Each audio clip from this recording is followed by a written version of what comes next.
किसी परिवार के सदस्य की मृत्यु के बाद उसके नाम से जो जमीन है, मकान है, फ्लैट है या कृषि भूमि है वो आपके नाम से कैसे होगी? क्या सिर्फ वारिस होने से वो संपत्ति आपके नाम हो जाएगी या नहीं होगी, और अगर होगी तो इसकी कानूनी प्रक्रिया क्या है? तो इस वीडियो में हम यही जानेंगे कि किसी भी व्यक्ति की मृत्यु के बाद उसकी संपत्ति हस्तांतरण की सरल और कानूनी प्रक्रिया क्या है। और अगर आप सही कानूनी प्रक्रिया नहीं अपनाकर संपत्ति का हस्तांतरण करवाते हैं तो आगे भविष्य में चलकर आप कोर्ट कचहरी के चक्कर में उलझ सकते हैं और भयंकर विवाद का सामना आपको करना पड़ सकता है। इसमें आपको जानना यह भी बेहद जरूरी है कि संपत्ति अपने आप किसी भी व्यक्ति की मृत्यु के बाद उसके वारिसों के नाम ट्रांसफर नहीं होती। उसके लिए आपको कोर्ट कचहरी के चक्कर काटने पड़ते हैं, तहसील ऑफिस जाना पड़ता है और तमाम दस्तावेजों को पेश करने के बाद उस संपत्ति का हस्तांतरण आप अपने नाम से करवा पाते हैं। अगर किसी व्यक्ति के नाम से कोई संपत्ति है, कोई खेत है, मकान है, प्लॉट है, फ्लैट है या किसी भी तरह की कोई संपत्ति है और अकस्मात अगर उसकी मृत्यु हो जाए तो फिर उसकी संपत्ति का बंटवारा किस प्रकार होगा, किस प्रकार उसके वारिस उस संपत्ति को अपने नाम से हस्तांतरण या ट्रांसफर करवाएंगे, इसका तरीका क्या है। इसी तरह कोई औरत है यानी कि महिला है और उसकी मृत्यु हो जाती है, उसके नाम से कोई संपत्ति है, तो उसकी मृत्यु के बाद उसकी संपत्ति उसके किन वारिसों को मिलेगी और ये हस्तांतरण वो किस प्रकार करेंगे। तो संपत्ति हस्तांतरण का मृत्यु के बाद तरीका क्या है, काफी लोगों को इस बात की जानकारी नहीं है, इसलिए ज्यादातर लोग ऑफिस दर ऑफिस, तहसील दर तहसील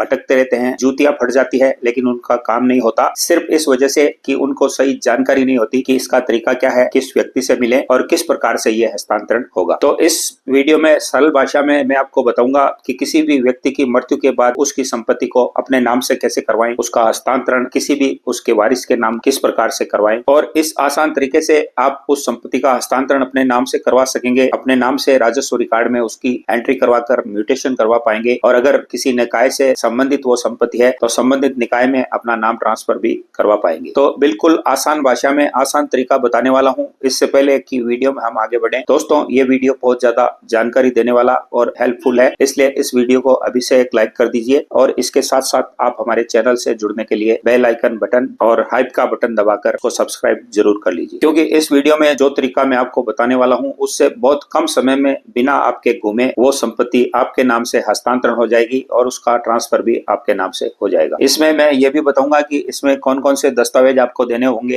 किस तरीके से कितना पैसा इसमें ट्रांसफर में लगेगा और इसकी सारी प्रक्रिया क्या है। तो ये संपत्ति का हस्तांतरण होता किस प्रकार से है, इसको आप एक उदाहरण से समझ लीजिए कि एक व्यक्ति है जिसकी मृत्यु हो जाती है और उसके नाम से 1000 गज का एक प्लॉट है और उस प्लॉट का वह एकमात्र काबिज मालिक था, लेकिन उसकी मृत्यु हो गई। उसने किसी भी वारिस के नाम से किसी भी तरह का कोई दस्तावेज नहीं बनाया, न कोई विल की, न गिफ्ट की या न किसी व्यक्ति को उसने उसको बेचा और उसकी मृत्यु हो जाती है। तो उसके बाद उसके वारिस जो फर्स्ट क्लास हायर होते हैं उसमें उसकी पत्नी है, उसके 2 पुत्र हैं और 1 पुत्री है। तो फर्स्ट क्लास हायर के अनुसार यानी कि उसके जो वारिस हैं उन वारिसों में वो 1000 गज का टुकड़ा 4 टुकड़ों में विभाजित हो जाएगा और 250 गज के टुकड़े एक एक व्यक्ति के नाम से उनके हिस्से में आएंगे। तो इन हिस्सों को जो 250 गज का एक एक व्यक्ति को हिस्सा मिला है यानी कि 250 गज का एक हिस्सा उसकी पत्नी को और 250 के 500 गज के 2 हिस्से उसके दोनों पुत्रों को और 250 गज का एक टुकड़ा उसकी पुत्री को मिला है। तो पत्नी के और 2 पुत्रों के और उनकी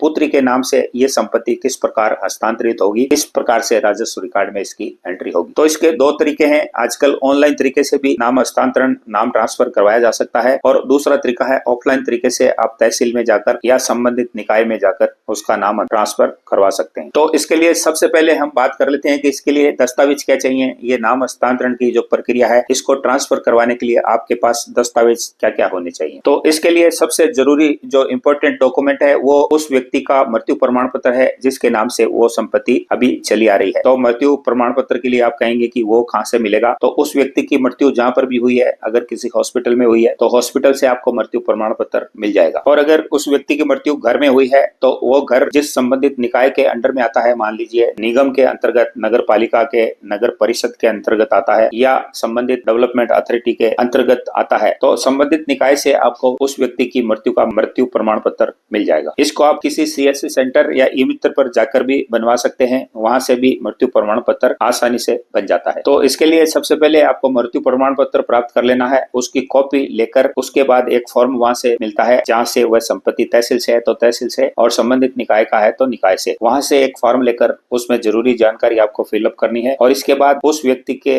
नाम से जो रजिस्ट्री होती है, यानी जिस व्यक्ति के नाम से संपत्ति है उसका कोई पट्टा है या उसके नाम से अगर वो खरीदी हुई जमीन है तो रजिस्ट्री, उस रजिस्ट्री की कॉपी आपको इसमें लगानी होगी। इसके साथ साथ आपको अपने परिवार की रजिस्टर्ड कॉपी इसमें लगानी होगी, यानी कि उस व्यक्ति के आप वारिस किस प्रकार से हैं इसकी कॉपी आपको लगानी होगी। ये कॉपी आपको अगर आपके एरिया में ग्राम पंचायत है तो वहाँ सरपंच से प्राप्त हो जाएगी, अगर आपके एरिया में प्रधान है तो वहाँ प्रधान के जरिए वो आपको मिल जाएगी। और अगर इन दोनों जगह पर ही आपको नहीं मिले तो आपके एरिया के ग्राम विकास अधिकारी, जिसको की वीडियो बोला जाता है, उनसे भी आपको ये कॉपी आसानी से प्राप्त हो जाएगी। इसके बाद जितने भी वारिस हैं जिनके नाम से पर्सनल उस प्रॉपर्टी को हस्तांतरण करवाना है, यानी कि उनके नाम से राजस्व रिकॉर्ड में आपको एंट्री करवानी है, तो उनकी पर्सनल आईडी यानी कि आधार कार्ड की कॉपी आपको इसमें लगानी होगी। और इसके अलावा उस प्रॉपर्टी से संबंधित व्यक्ति की मृत्यु हो गई है, जिसके नाम से वो संपत्ति है, उस प्रॉपर्टी से संबंधित तमाम कागजात, जमाबंदी हुआ, खतौनी हुआ, खसरा की नकल हुआ, कोई टैक्स भरा हुआ है तो उसकी रसीद हुई, ये तमाम दस्तावेजों की कॉपी भी आपको इसके साथ संलग्न करनी होगी। इसके बाद ऑनलाइन तरीके से अगर आप इसको आवेदन करना है तो आप अपने एरिया के संबंधित ई मित्र पर जाएंगे, जो फॉर्म मैंने बताया उस फॉर्म के जरिए आप ऑनलाइन तरीके से ई मित्र पर जाकर इसको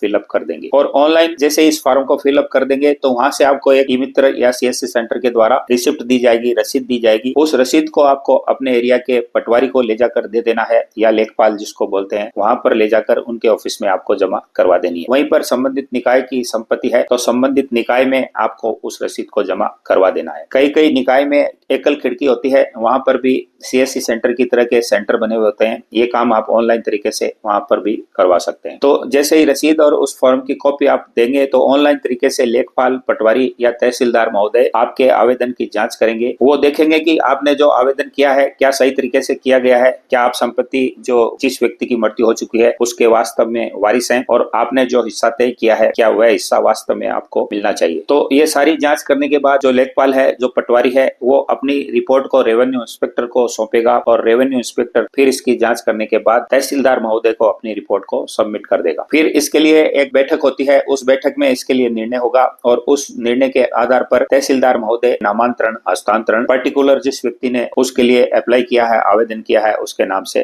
कर दिया जाएगा। इसके बाद सभी लोगों के नाम म्यूटेशन में दर्ज हो जाएंगे और अगर संबंधित निकाय की प्रॉपर्टी है तो नाम ट्रांसफर का एक लेटर आपको मिल जाएगा। दूसरा तरीका दोस्तों जो मैंने बताया था, ऑफलाइन तरीके से भी आप इसको करवा सकते हैं। तो उसके लिए आपको तहसीलदार महोदय के ऑफिस जाना होगा, वहां से एक फॉर्म लेना होगा, उस फॉर्म को फिलअप करके ये तमाम सारे दस्तावेजों की फोटोकॉपी जो मैंने अभी पहले बताई है उसको लगाकर आपका आधार कार्ड वगैरह सारे दस्तावेज लगाने के बाद आपको पटवारी महोदय को ये दस्तावेज सौंप देने हैं। उसके बाद वही प्रक्रिया होगी और उस प्रक्रिया के अधीन बैठक होगी और बैठक में तहसीलदार महोदय के द्वारा आदेश पारित कर दिया जाएगा कंप्लीट जमाबंदी का। और संबंधित निकाय की प्रॉपर्टी है तो उसमें भी इसी तरह की ये प्रक्रिया रहेगी। अब एक सवाल हमारे सामने ये आता है कि किसी महिला की मृत्यु हो गई है तो उस महिला की संपत्ति, उसकी प्रॉपर्टी किस व्यक्ति को मिलेगी। तो महिला का पति महिला का उत्तराधिकारी के रूप में फर्स्ट क्लास हायर में नहीं आता है। महिला की जो संतान है यानी कि उनके पुत्र और पुत्री हैं वो उसके उत्तराधिकारी में काउंट किए जाते हैं, गिने जाते हैं। और अगर उस महिला के कोई बच्चे नहीं है यानी कि किसी भी तरह की कोई संतान नहीं है और उसका पति जीवित है और महिला की मृत्यु हो चुकी है, ऐसे में उस महिला की वह संपत्ति उसके पति के नाम से दर्ज हो जाती है। वहीं पर किसी महिला की मृत्यु के बाद उसके पति की भी मृत्यु हो जाती है तो ऐसी कंडीशन में भी वह संपत्ति उसके बच्चों के नाम हस्तांतरित की जाती है। तो ये छोटा सा आसान सा प्रोसेस है जो किसी भी परिवार के मुखिया किसी भी व्यक्ति की मृत्यु हो जाने के बाद उसकी संपत्ति उसके उत्तराधिकारियों में ऑफलाइन और ऑनलाइन तरीके से किस प्रकार से हस्तांतरित की जाती है और इसका तरीका क्या है और किस प्रकार से उसके वारिस अपने नाम से खसरा, खतौनी में, जमाबंदी में अपना नाम दर्ज करवा पाते हैं, या संबंधित निकाय की प्रॉपर्टी है तो संबंधित निकाय के राजस्व रिकॉर्ड में अपना नामांतरण किस प्रकार करवा सकते हैं। दोस्तों इसके बावजूद आपका इससे संबंधित कोई सवाल हो तो कमेंट में आप सवाल कर सकते हैं या डिस्क्रिप्शन में हमारा व्हाट्सएप नंबर दिया गया है, वहां पर सिर्फ व्हाट्सएप मैसेज कर सकते हैं, कॉल नहीं करें। व्हाट्सएप मैसेज में भी अपना सवाल पूछ सकते हैं। तो संपत्ति के हस्तांतरण से संबंधित भले ही संपत्ति किसी भी प्रकार की हो, कृषि भूमि हो, प्लॉट हो या संबंधित निकाय का कोई मकान हो, उसका हस्तांतरण और नामांतरण किस प्रकार करवाएं और उसमें किस प्रकार से क्या क्या दस्तावेज लगते हैं, ये वीडियो आपने आसानी से इसमें बताई गई जानकारी को समझ लिया होगा। तो उम्मीद करता हूँ ये सारी जानकारी आपको अच्छी लगी होगी। वीडियो पसंद आया तो अब इसको एक लाइक जरूर करिए। हमारे चैनल से जुड़ने के लिए बेल आइकन बटन दबाकर इसको सब्सक्राइब जरूर कर लीजिए। इसके साथ साथ आप हमें इंस्टाग्राम, टेलीग्राम और फेसबुक पर भी इसी तरह की वीडियो देखने के लिए फॉलो कर सकते हैं। इसके अलावा